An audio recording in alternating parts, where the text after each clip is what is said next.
میرا جان بہار آئے گا، کرم خالق نہ برسن ہنسی۔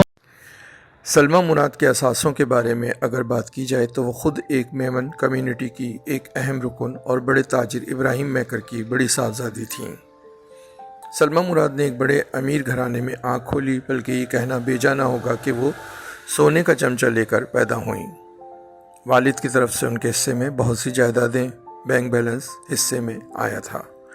دوسری یہ کہ وہ خود بھی ایک بڑی بزنس وومن ورکر تھیں اور ایک NGO بھی چلا رہی تھیں۔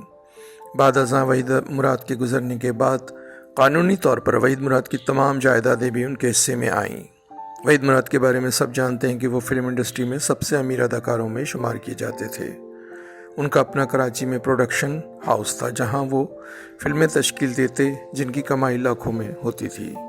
انہوں نے فلمی دنیا سے کافی کمایا، ان کا معاوضہ ان کو شہرت مل جانے کے بعد دوگنا ہو گیا تھا۔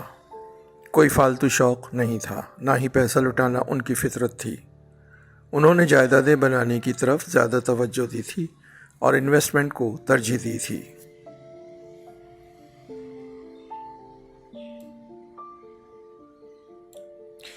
انہوں نے لاہور گلبرگ میں ایک بڑا گھر خریدا تھا۔ اس کے اطراف کی کئی اراضی پر پھیلی ہوئی زمینیں بھی انہی کی تھیں جو سلمیٰ مراد کے حصے میں آئیں۔ سلمیٰ مراد جو پہلے ہی دولت مند تھیں، وحید مراد کے جانے کے بعد ان کی وراثت کی حیثیت سے ان کے تمام مال و اسباب کی مالک بنی۔ سلمیٰ مراد نے اپنے بچوں کی پرورش کے لیے حکمت عملی تیار کرنا تھی، سو انہوں نے کی۔ انہوں نے وحید مراد کی جائیداد کو ضائع ہونے نہیں دیا اور بزنس کو بڑھایا۔ کراچی میں بنگلہ خریدا اور بچوں کے ساتھ وہیں شفٹ ہو گئیں۔